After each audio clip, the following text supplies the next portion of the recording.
దేవుని పరిశుద్ధ నామానికి మహిమ కలుగును గాక. ఈ క్రీస్తు పరిచర్య అనే యూట్యూబ్ మాధ్యమం ద్వారా అనుదినం దేవుని వాగ్దానాన్ని వింటున్నటువంటి క్రీస్తు పరిచర్య అనుచరులకును విశ్వాసులకును యావత్ ప్రపంచానికి నీ దినపు నా శుభాభివందనాలు తెలియజేస్తుంటున్నాను. ప్రియ దేవుని బిడ్డలారా, మీరు అనుదినము దేవుని వాక్యములోను ప్రార్థనలోను ఎదుగుచు అంటుకట్టబడుచు మీరు ఫలాభివృద్ధి చెందుతున్నారని నేను భావిస్తున్నాను. మీ ప్రార్థన అవసరతల నిమిత్తమై మేము ప్రార్థిస్తున్నాం. దేవుడు ఖచ్చితంగా ఉన్నత స్థాయిలో మిమ్మల్ని ఉంచి ఆయన రాజ్యానికి వారసులుగా చేస్తాడన్నటువంటి విశ్వాసం మాకుంది. ఎందుకంటే మేము ఏదైతే దేవుని దగ్గర నుంచి పొందుకున్నామో, దేన్నైతే దేవుని దగ్గర నుంచి గ్రహించి తెలుసుకున్నామో, మా లోటుపాట్లను మేము సరి చేసుకొని మేము దేవుని కోసం నిలబడినప్పుడు దేవుడు మా జీవితంలో చేసినటువంటి అద్భుత కార్యాల నిమిత్తమై మేము ఏ రకంగా సాక్షులుగా ఉన్నామో మీరు కూడా అదే రకంగా సాక్ష్య రూపకంగా దేవుడు మీ జీవితంలో చేసిన అద్భుత కార్యాలని మీరు తలపోసుకుంటూ ఆయనని నిత్యము స్తుతిస్తూ ఆయన సన్నిధిలో మీరు గడపాలన్నది నా కోరిక. మీరు దానిని అర్థం చేసుకొని దేవుడికి ఇవ్వవలసినటువంటి సమయాన్ని మీరు దొంగిలించకుండా వేరొక పనులకి దాన్ని కేటాయించకుండా దేవుడికి ఇవ్వవలసిన సమయాన్ని దేవుడికి ఇచ్చి ఆయన గణపరచవలసిందిగా నేను మిమ్మల్ని కోరుకుంటున్నాను. మరి ఈ దిన నా అంశం ఏంటి అని అంటే, ఆత్మ సంబంధులై ఉండడానికి ప్రయత్నము చేయండి. ఆత్మ సంబంధులై బ్రతకడానికి ప్రయత్నం చేయండి, లేదా ఆత్మ సంబంధులై జీవించడానికి ముందుకు రండి. ఈ యొక్క విషయం మీద దేవుడు మనతో ఇది నన్ను ఎట్లా మాట్లాడబోతున్నాడు, ఆత్మ సంబంధముగా జీవించాలంటే ఏంటి, ఆత్మ సంబంధంగా జీవిస్తే ఏ రకమైనటువంటి మార్పులు చేర్పులు జరుగుతాయి అనేటువంటి ఒక విషయం మీద ఇది మనం మాట్లాడుకుంటే, అపోస్తుడైనటువంటి పౌలు రోమీయులకు రాసిన పత్రికలో 8వ అధ్యాయంలో ఒక మాట అంటాడు. ఎలా అంటాడనంటే 9వ వచనం, రోమీయులకు రాసిన పత్రిక 8వ అధ్యాయము 9వ వచనం, దేవుని ఆత్మ మీలో నివసించి ఉన్న ఎడల మీరు ఆత్మ స్వభావము గలవారే కానీ శరీర స్వభావము గలవారు కారు. ఎవడైనను క్రీస్తు ఆత్మ లేనివాడైతే వాడు ఆయన వాడు కాడు. ప్రియ దేవుని బిడ్డలారా, మీరు గమనించండి, యేసుక్రీస్తు ప్రభు వారు భూలోకం మీదకి వచ్చిన తర్వాత ఆయన 3.5 సంవత్సరం ఆయనకు సేవ చేశాడు, పరిచర్య చేశాడు. చేసిన తర్వాత ఆయన మనుషుల చేత ద్వేషింపబడి ఇదిగో ఆయన మరణానికి అప్పచెప్పబడ్డాడు. ఆయన చనిపోయిన తర్వాత ఓ 10 రోజులు తన శిష్యులు కనిపిస్తాడు. ఒక్కొక్కరు వారిలో కనిపించి వారిని ధైర్యపరిచి ఆయన తిరిగి ఆరోహణమై వెళ్ళిపోతాడు. వెళ్ళిపోయినప్పుడు యేసుప్రభు ఆ రోజు మొదలుకొని 50 రోజు అంటే పెంతుకోస్తు దినము వచ్చేంత వరకు, పెంతుకోస్తు పండుగ వచ్చేంత వరకు వీళ్ళని ఏం చెప్పి వెళ్తాడంటే, పై నుండి మీరు శక్తి పొందు పర్యంతరం యెరూషలేమును విడిచిపెట్టి పోబాకండి అని చెప్పి వెళ్తాడు. ఎందుకంటే ఈయన వెళ్ళిన తర్వాత ఆదరణకర్త అనే పరిశుద్ధాత్మ దేవుడు వస్తాడు. ఆయన వచ్చి మిమ్మల్ని సర్వసత్యములోకి, నాలో నేను చెప్పిన వాటిలో నుండి తీసుకొని ఆయన మీకు బోధించచ్చు, మిమ్మల్ని సర్వసత్యములోకి నడిపిస్తాడు. మిమ్మల్ని సర్వసత్యములోకి నడిపించి మీ ద్వారా దేవుడు బలమైనటువంటి కార్యాలను చేసుకోవడానికి మిమ్మల్ని ఒక సాధనముగా వాడుకుంటాడు అని చెప్పి వెళ్ళిపోతాడు. వెళ్ళిపోయిన తర్వాత ఇది మీకు కొత్త విషయం అయితే ఏం కాదు. అపోస్తుల కార్యం 2వ అధ్యాయం చదివితే మీకు అర్థమవుతుంది ఏం జరిగిందో పెంతుకోస్తు మేడగదులు అనేది. వాళ్ళు ఆత్మ చేత నింపబడిన వారై, ఏం ఆత్మ అది, ఎక్కడి నుంచి వచ్చింది ఆత్మ, అది నింపబడిన తర్వాత పిరిగివాడైనటువంటి పేతురు బలంగా ఎట్లా మాట్లాడగలిగాడు, బలంగా ఎట్లా కార్యాలు చేయగలిగాడు. సరే, యేసు ప్రభువును చూచి యేసు ప్రభువుని ఎరిగి యేసు ప్రభు పక్క నుండి నడిచిన మనుషులకి ఆ రకమైనటువంటి బలం వచ్చింది అనుకుందాం. మరి సౌలు పౌలుగా మారేటప్పుడు సౌలుకి యేసుక్రీస్తు ప్రభు ఎవరో తెలియదు, యేసుక్రీస్తు ప్రభు ఏ అద్భుత కార్యాలు చేస్తాడో తెలియదు, యేసుక్రీస్తు ప్రభుకి ఏం పవర్ ఉందో తెలియదు, ఆయన ఏందో తెలియదు. మరి కేవలం స్వరం విని గుడివాడైనటువంటి సౌలు వీళ్ళందరికంటే గొప్ప కార్యాలు ఎలా చేయగలిగాడు, వీళ్ళందరికంటే ఎక్కువ పత్రికలు ఎలా రాయగలిగాడు అని అంటే అదే మాట పౌలు అంటాడు, మీరు దేవుని ఆత్మ చేత నడిపింపబడిన వారైతే, దేవుని ఆత్మ మీలో నివసించుచున్న ఎడల మీరు ఆత్మ స్వభావము గలవారే కానీ శరీర స్వభావం కలవారు కారు. ఎప్పుడైతే పరిశుద్ధాత్మ వీరిని సంధించిందో, వీరి మనస్సుని సంధించిందో, వీరి జీవితాన్ని మార్చుకోవడానికి వీరు ముందుకు వచ్చినప్పుడు, నేడు మీరు ఆయన శబ్దమును విని లోబడిన ఎడల మీ జీవితంకి అది ఎంతో మేలిన వాక్యంలో సెలవిచ్చిన రీతిని బట్టి ఆ శబ్దముని వినిన వీళ్ళు, ఆయన మాటను అంగీకరించిన వీళ్ళు ఆరోహణమై వెళుతున్నప్పుడు ఆయన చెప్పిన మాటని విని భయభ్రాంతులకు గురై ఉన్నను ఆయన మాట జవదాటకుండా అదే పెంతుకోస్తు మేడగదిలో నివసించిన శిష్యులకు కానివ్వండి, యేసు ప్రభువారు గద్దించి మాట్లాడినప్పుడు ఆ మాటలు విని మారు మనసు పొందినటువంటి సౌలుకైనా కానివ్వండి, విని లోబడినప్పుడు ఆత్మశక్తి వాళ్ళ మీదకి దిగి వాళ్ళ జీవితంలో వాళ్ళు చేయదలిచిన కార్యాన్ని, దేవుడు ఏదైతే వాళ్ళ జీవితంలో వాళ్ళు చెయ్యాలని చెప్పి నిర్ణయించున్నాడో ఆ కార్యాన్ని చేయడానికి వాళ్ళకి శక్తిని, బలాన్ని అనుగ్రహించింది. ఈ దినాన దేవుని చిత్తం కోసం ఎదురు చూస్తున్నటువంటి ఓ ప్రియ సహోదరి సహోదరుడా, నువ్వు బతకవలసింది శారీరక స్వభావం కలిగిన వాడవై బతకూడదు. నువ్వు ఆత్మ సంబంధివై బతకాలి.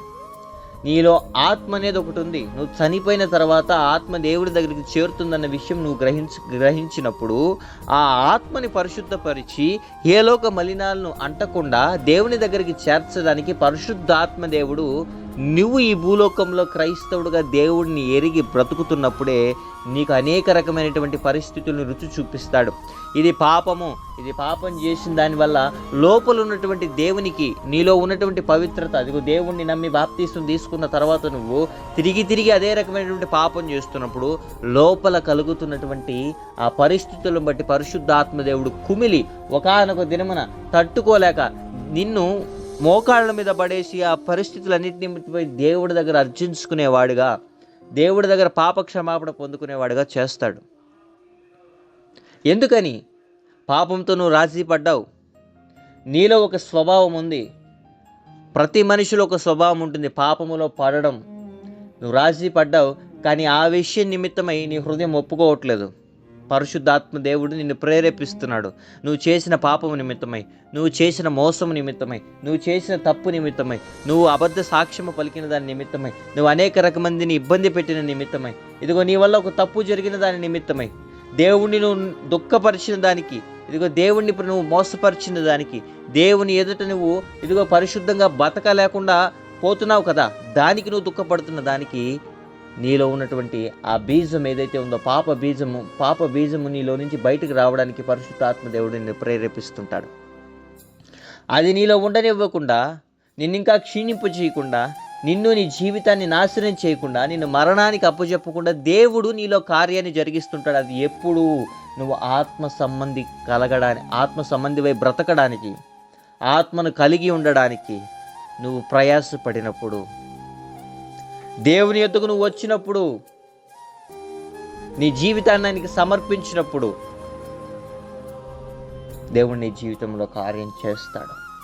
ఓవేళ నువ్వు మొండి స్వభావం కలిగిన వాడు అనుకుందాం, ఎవరి మాటను లక్ష్యం చేసే స్వభావం కాదు నీలో లేదని అనుకుందాం. కానీ నేను ఒక విషయాన్ని చెప్తాను, నీ పరిస్థితి ఏదైనాను సరే, నీ స్థితి ఏదైనాను సరే, నువ్వు ఏ రకమైనటువంటి పరిస్థితుల్లో నిమగ్నమైపోయి ఉన్నను సరే, దేవుడు నిన్ను ఆ పరిస్థితులన్నిటి నుండి విడిపిస్తాడు. ఆ పరిస్థితులన్నిటి నుండి నిన్ను గొప్పవానిగా చేస్తాడు. ఆయన మార్పు లేని దేవుడు, మారని దేవుడు అన్న విషయాన్ని మీరు జ్ఞాపకం చేసుకోవాలి. అక్కడి నుంచి 10వ వచనంలో కనుక వస్తే, ఆ రోమీయులకు రాసిన పత్రిక 8వ అధ్యాయం 10వ వచనంలో, క్రీస్తు మీలోనున్న ఎడల మీ శరీరము పాపము విషయమై మృతమైనది కానీ మీ ఆత్మ నీతి విషయమై జీవము కలిగి ఉన్నది. క్రీస్తు మీలో నివసిస్తున్న ఎడల, ఈ దినాన మీలో ఎవరు నివసిస్తున్నారు? ఈ దినాన మీలో ఎవరు నివసిస్తున్నారు ప్రియ దేవుని బిడ్డలారా? నీలో డబ్బు వ్యామోహం నివసిస్తుందా? నీలో ఇహలోక సంబంధమైనటువంటి ఆలోచనలు నివసిస్తున్నాయా? నీలో ఇహలోక సంబంధమైనటువంటి ఇదిగో అసాంఘిక కార్యకలాపాలకు గురయ్యేటువంటి నీ ఆత్మని, నీ శరీరాన్ని పాడు చేసేటువంటి ఆలోచనలు నివసిస్తున్నాయా?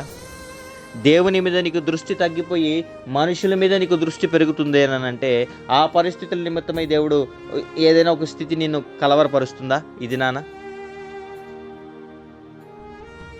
మీరు ఎవరైనా సరే, ఈ వాక్యాన్ని వింటున్న వాళ్ళు, మీరు ఎవరైనా సరే ఓ మాట అర్థం చేసుకోండి. దేవుడు మీ జీవితాన్ని బాగుపరచబోతున్నాడు. మీలో ఆత్మ నివసించుచున్న ఎడల, మీరు ఆత్మ కలిగిన వారై ఉండిన ఎడల, దేవుడు మీలో పాపాన్ని ఎంత మాత్రం బ్రతకనీయడు. ఒకవేళ నువ్వుగా రాజీ పడితే కానీ పాపంతో, దేవుడు నీకు ఒక స్వేచ్ఛను అనుగ్రహించాడు. నువ్వు పాపం చేస్తూ ఉంటే ఆయన వచ్చి అడ్డుపడడు. ఎంతవరకు దాన్ని జయించి జీవించగలుగుతావా అని ఆయన చూస్తుంటాడు. ఎందుకంటే యేసుక్రీస్తు ప్రభువారు భూలోకం మీద బ్రతికినప్పుడు దురాత్మ లూసిఫర్ సమూహం డైరెక్ట్గానే వచ్చి ఆయన శోధించింది. నీలాగా మనలాగా మనుషులు షార్ట్ నుంచి చేయలేదు. ఎందుకంటే వాడికి తెలుసు ఆయన రేంజ్ని బట్టి వాడే దిగాడు. మన రేంజ్కి ఒక చిన్న పిల్లదయ్యాన్ని పంపిస్తే చాలా మన దగ్గర పడిపోతాం ఈజీగా. మన దగ్గరికి డైరెక్ట్గా లూసిఫర్ దిగి మనల్ని టార్గెట్ చేసేంత రేంజ్ మంది కాదు నాన్న, అది గుర్తుపెట్టుకోవాలి మనం. మన రేంజ్ని బట్టి వాడు దెబ్బ కొట్టడానికి ప్రయత్నం చేస్తాడు. ఆయన రేంజ్ ఏంటి, దాన్ని బట్టి వాడే దిగొచ్చి ఆయన శోధించాడు. మీరు గమనించాలి. ఆ పరిస్థితులన్నిటి నిమిత్తమై దేవుడు చూస్తుంటాడు, పాపంతో రాజీ పడతావా అని. నువ్వు రాజీ పడిపోయినప్పుడు ఆయన ఏం వచ్చి ఆపడు నిన్ను.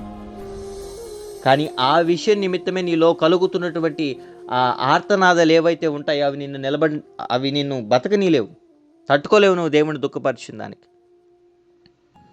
ఈ దినాన దేవుడు క్రీస్తు నీలో బ్రతుకుతున్న ఎడల లోకము చచ్చిపోవాలి, నీలో లోకాశలు చచ్చిపోవాలి, మనుషులతో కలిసి ఉండాలి. ఇదిగో వాడు అట్లున్నాడు, నేను ఇట్లున్నాను, నా బతికింతే, నేను దేనికి పనికిరాను, నన్ను ఎవడు పట్టించుకోడు, నాకెవడు మంచి చేయడు. ఈ రకమైన స్వభావం మీలో ఉన్నాడు, అది చంపేసుకోండి. సంతోషంగా మీరు బ్రతకాలి, ఆనందంగా మీరు బ్రతకాలి.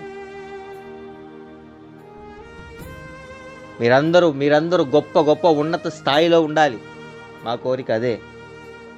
మేమేదో మీ దగ్గర నుంచి డబ్బులు ఆశించడం లేదు ప్రియ దేవుని బిడ్డలారా, మాకు అవసరం లేదు అవేవి. మీరు ఉన్నత స్థాయిలో బ్రతకాలి, మీరు గొప్పవారు కావాలి. మీరు ఈ రకమైనటువంటి పరిస్థితుల్లో నలిగిపోయి దేవుణ్ణి దుఃఖపరిచి మీ జీవితాన్ని మీరు పాడు చేసుకునే వాళ్ళగా ఉండకూడదు నాన్న. మీరు గొప్పవాళ్ళుగా ఉండాలి. ఉన్నత స్థాయిలో మీ బిడ్డలు దేశపు ఒక ఉన్నత స్థాయిలో ఉండాలి. మీరు, మా ప్రార్థన అదే, మా కోరిక అదే. అందుకే దేవుడు మాకు నేర్పించిన విధానాలన్నింటినీ మేము మీ దగ్గర పెడుతూ మీకు చూపిస్తూ వస్తున్నాం, చెప్తూ వస్తున్నాం.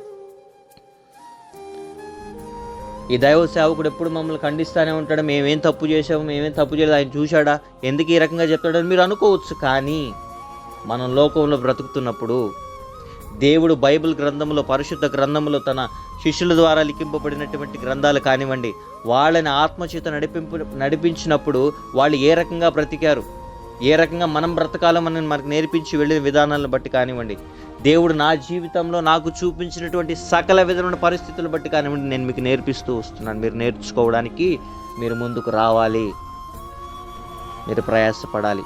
మీరు ఆత్మ సంబంధులుగా బ్రతకడానికి ప్రయాసపడాలి. అత్యాసక్తితో ప్రార్థన ఎందును, ఇదిగో వాక్యం ఎందును పట్టుదల కలిగి మీరు బ్రతకాలి నాన్న. అప్పుడే మీరు ఉన్నత స్థాయికి వస్తారు. ఆత్మ స్వభావం కలిగిన వారే మీరు బ్రతకాలి. శరీరేచ్ఛలు మీరు అసలు శరీరేచ్ఛలు మీరు అసలు మీ జీవితంలో ఉండనివ్వకూడదు. చంపేయండి వాటిలన్నిటిని. ఎట్లా చంపాలో మాకు తెలియదన్నా. మోకాళ్ళ మీదకి రా, దేవుణ్ణి అడుగు. అయ్యా, నా శరీరం నన్ను బలహీనపరుస్తుంది, నన్ను పాపమునకు లోని చేయాలని చెప్పి, ఇదిగో ఆ మద్యం తాగాలని చెప్పి, ఇదిగో ఆ రకమైనటువంటి భయంకరమైనటువంటి ఈ ధూమపానం కానివ్వండి, భయంకరమైనటువంటి చెడు అలవాట్లకి నన్ను బానిస చేయాలని నా శరీరం నన్ను కృంగదీస్తుంది, వెనక్కి లాగుతుంది. వీటన్నిటి నుంచి నాకు విడుదలను అనుగ్రహించు ప్రభువా అని బ్రతిమలాడింది నాన్న. దేవుడు ఖచ్చితంగా వాటన్నిటి నుంచి నీకు విడుదల అనుగ్రహిస్తాడు. నీ శరీరము నిన్ను పాపమునకు లోను చేసేటట్లుగా ఏ పరిస్థితులు అయితే నేను వెనక్కి లాగుతున్నాయో ఆ పరిస్థితులన్నిటి నుంచి దేవుడు నీకు సంపూర్ణమైన విడుదల ఈ దినం అనుగ్రహించునుగాక. అట్లు కృప వాటన్నిటిని జయించి దేవుని మీద ఆధారపడి దేవుని ఆత్మ సంబంధిగా బ్రతుకులాగానే దేవుడు మనకందరికీ తన కృపను చూపి సహాయం అనుగ్రహించి బలపరిచి కాపాడునుగాక. ఆమెన్. ప్రార్థన. పరిశుద్ధుడా, ప్రేమ కలిగిన నాయన, జీవము కలిగిన తండ్రి, నీ ఘనమైన శ్రేష్టమైన నామానికి స్తుతులు, స్తోత్రాలు, వందనాలు. గడిచిన రాత్రి అంతయు ప్రవణ మమ్మల్ని సజీవ లెక్కలు నిలిపి కాపాడిన రీతిని బట్టి నీకు వందలు. ఈ దినమంతయు మా ప్రతి పనిందును ప్రతి కార్యమందును తోడు నీడగా ఉండి కాచి కాపాడమని ప్రార్థిస్తున్నాం. ఈ రాత్రి ప్రవణ, ఈ ఉదయకాలంలో ప్రవణైనా ఎంతమంది అయితే బిడ్డలు ఎండిన దేవుని వాగ్దానాన్ని వింటున్నారో బిడ్డలందరి మీద ప్రభాని ఆత్మని కుమ్మరించమని ప్రార్థిస్తున్నాం. బలహీనమైన స్థితిలో ఉన్న వారిని బలపరచమని ప్రార్థిస్తుంటున్నాం. సన్నగిల్లిపై, విసిగిపై, వేసారిపై జీవితం చాలించుకోవాలన్న ఆశతో ఈ వాగ్దానాన్ని వింటున్నారేమో. ఆ రకంగా ఆ బిడ్డల శరీరాన్ని ప్రభాని మరణానికి కానీ, ప్రభాని పాపానికి కానీ, భయంకరమైనటువంటి దుర ఆలోచనలకు కానీ గురి చేస్తున్నటువంటి ఆ సకల విధమైనటువంటి పరిస్థితులు యేసు నామములో ఇప్పుడే కొట్టివేయబడును గాక. బిడ్డలకి సంపూర్ణమైన ఆరోగ్యాన్ని, బిడ్డలకి మంచి ఆలోచనలు, తెలివిని అనుగ్రహించి జీవితంలో బిడ్డలు ఉన్నత స్థాయికి ఎదుగులాగున బిడ్డల్ని ప్రభావైనా బిడ్డల కుటుంబాలని ఆయన జ్ఞాపకం చేసుకోమని ప్రార్థిస్తున్నాం. ఎంతమంది బిడ్డలైతే అనారోగ్య పరిస్థితుల్లో బాధపడుతుంటున్నారో, అది ఏ రకమైనటువంటి ఘోరకరమైనటువంటి వ్యాధిని ఇప్పుడే సంపూర్ణమైనటువంటి స్వస్థత బిడ్డలకి కలుగును గాక. అన్యాయంగా కోర్టు కేసుల్లో ఇరుక్కుని ప్రభావైనా ఇదిగో శిక్షలను అనుభవించడానికి ప్రభావైనా ఇదిగో ప్రభావైనా ఎటు చెయ్యాలో ప్రభావం ఎటు తోచక భయంకరమైనటువంటి స్థితిలో ఉన్న బిడ్డలకి ఇప్పుడే విడుదల కలుగును గాక. మరి ఎంతమంది అయితే బిడ్డల ప్రభావైనా ఈ దినాన ఈ అనుదిన వాగ్దానాన్ని విని ఇదిగో అంగీకరించి వారిలో మార్పులు చేర్పులు చేసుకోవడానికి ముందుకు వస్తున్నారు. బిడ్డల జీవితంలో అద్భుత కార్యాలు జరిగించండి. అప్పుల బాధల్లో భయంకరమైనటువంటి అవమానాలతో ప్రభావం ఇబ్బందులు పడుతున్న బిడ్డలకి ఇప్పుడే పరిపూర్ణమైనటువంటి స్వస్థత కలుగునుగాక. ఆ బిడ్డలని ప్రభావైనా ఇదిగో ఆ శారీరకమైన స్వస్థత కాదు కానీ ప్రభావైనా ఇదిగో ఆ మాటల్ని తట్టుకోలేక ఆత్మ ప్రవణ క్షీణించిపోతూ లోపల అప్పులు కట్టుకోలేక ఇదిగో ప్రవణ లోపల ఉన్నటువంటి మనోవ్యాధితో అంతరంగంలో ప్రవణ దుఃఖపడుతున్న వారికి కూడా ఆరోగ్యం కావాలి ప్రభా. వాటన్నిటిని తట్టుకోవడానికి శక్తి కావాలి ప్రభా. ఆ బిడ్డల ప్రవణను తట్టుకోవడానికి గల శక్తిని అనుగ్రహించమని ప్రార్థిస్తుంటున్నాం ప్రభా. నాయన అప్పులు ఎందు నిమిత్తమై జరిగాయో మాకు తెలియదు, కానీ ఒకవేళ వారి అవసరాల నిమిత్తమై చేసి ఇప్పుడు తీర్చలేని స్థితిలో ఉన్నారా, లేకపోతే ఆ అప్పుల్ని ప్రవణ వారు చేసేటట్టుగా వాళ్ళు భయంకరమైనటువంటి అవమానాన్ని గురి చేసేటట్లుగా చేసినటువంటి దురాత్మ చీకటి అంధకార సమూహాల వల్ల ఈరోజు చిక్కుబడి ఉన్నారు మాకైతే తెలియదు, కానీ ఒకవేళ వారి అవసరాలను బట్టి చేసి తీర్చలేని స్థితిలో ఉంటే ప్రభా అది తీర్చుకునే శక్తి ఆ స్థాయిని బిడ్డలకు అనుగ్రహించమని ప్రార్థిస్తున్నాం. లేదా ఈ దురాత్మ చీకటి అంధకార సమూహాల వల్ల ఇదిగో ప్రవణ పట్టబడి ప్రవణ అప్పులు చేసి అవమానాలు భరిస్తున్నట్లయితే యేసు నామములో ఇప్పుడే సంపూర్ణమైన స్వస్థత బిడ్డలకి కలుగునుగాక. ఆ దురాత్మ చీకటి అంధకార సమూహాలు ఎక్కడెక్కడైతే బిడ్డలను అనారోగ్య స్థితి గురి చేశాయి, అవమానానికి గురి చేసి అక్కడన్నింటిలో ప్రభావం పాడైపోయిన ప్రతి పరిస్థితులు ఇప్పుడే పరిపూర్ణమైనటువంటి అయానైన స్వస్థత బిడ్డలకి కలగాలి. మానసికమైన స్వస్థత, శారీరక స్వస్థత, సామాజిక పరమైనటువంటి స్వస్థత ప్రవణ సకల విధమైనటువంటి స్థితిలో బిడ్డలు ఉన్నత స్థాయిలోకి వచ్చులాగిన బిడ్డలు నేను ఇప్పుడే ఆశీర్వదిస్తున్నాను. ఆయన బిడ్డలకి ప్రవణ మంచి ప్రవణాన్ని జీవితాన్ని అనుగ్రహించండి.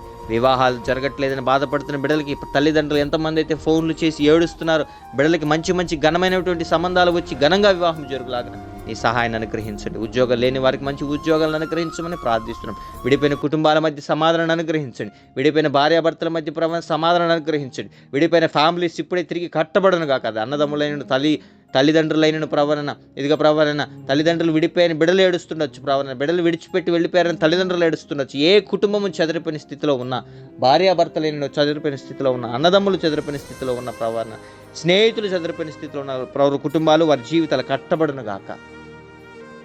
పరిస్థితులంటే నీ స్వాధీనంలోకి, నీ ఆధీనంలోకి తీసుకోమని ప్రార్థిస్తుంటున్నాం. అయ్యా నాయన ఎంతమంది అయితే ప్రభునైనా దూర దేశాల నుండి విదేశాల నుండి అనుదిన దేవుని వాగ్దానాన్ని వింటున్నారు, బిడ్డలందరినీ జ్ఞాపకం చేసుకొని ఉన్నత స్థాయిలో ఉంచండి. వారి బిడ్డల కుటుంబాలని ఆశీర్వదించమని ప్రార్థిస్తున్నాం. ఈ దిన దీవెనలు శుభములు ప్రతి కుటుంబం మీద ప్రకటిస్తుంటుండగా నీ సహాయ సహకారాన్ని అనుగ్రహించి ఉన్నత స్థాయిలో బిడ్డలందరినీ ఉంచి నడిపించమని స్తుతి ఘనత మహిమా ప్రభావం నీకే ఆరోపిస్తూ యేసయ్య అతి పరిశుద్ధమైన నామమున ఈ ప్రార్థన విన్నపం అడిగి పొందుకున్నాం మా ప్రియ పరలోకపు తండ్రి. Amen, amen, amen. Praise Lord. May God bless you all.